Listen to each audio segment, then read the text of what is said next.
Magandang araw mga ka-variety. This time, ang isi-share ko naman sa inyo ay ang mga characteristic of a good research problem. Pero before that, dapat nakasubscribe or nakafollow na kayo sa akin para lagi kayong una sa mga updates ko. So now, kung meron na kayong research problem, batay dun sa mga sources na ibinigay ko last time, tingnan naman natin kung pasado siya o meron siyang mga characteristics of a good research problem. So number 1, dapat researchable siya. Ibig sabihin, pwede natin siyang pag-aralan. Available ang mga kailangan nating data para siya ay mapag-aralan. Number 2, mayroon ba siyang variables? Ibig sabihin, nandiyan ba yung variables na hinahanap natin para masagot yung ating problema? Meron ba siyang dependent variable o meron ba siyang independent variable? So kung meron, number 2 mo is check. Number 3, ito ba ay mayroong theoretical and practical significance?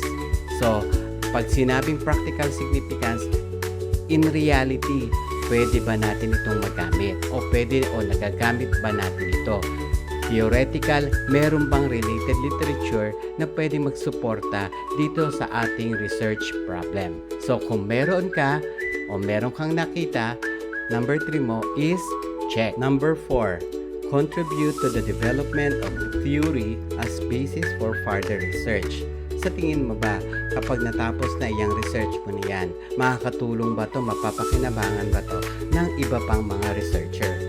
Ibig sabihin, kung gumawa sila ng research, pwede bang maging reference ang iyong gagawing research?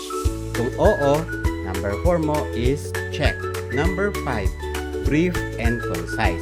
Yung bang mga gusto mo mapag-aralan ay present dyan sa iyong research problem statement. Hindi ba magulo ang pagkaka-organize? So, kung brief, direct, and concise, ang number 5 mo is check. So, kung nakuha mo lahat yung characteristics of a good research problem, definitely magiging maganda ang iyong study. On my next video, tuturo ko naman ang step by step how to write a good research problem.